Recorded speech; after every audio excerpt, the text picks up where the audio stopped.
How to activate Straight Talk SIM card. First of all, go to the Straight Talk activation page. Visit straighttalk.com/activation.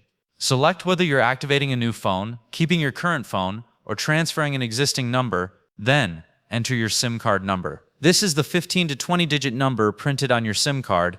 Enter your phone's IMEI or MEID number. You can find it in your phone settings or by dialing *#06#. Choose whether to keep your number or get a new one. If porting your number, you'll need your current account number and PIN from your old carrier. Then, select a Straight Talk plan. Pick a monthly plan and proceed to checkout if not already prepaid.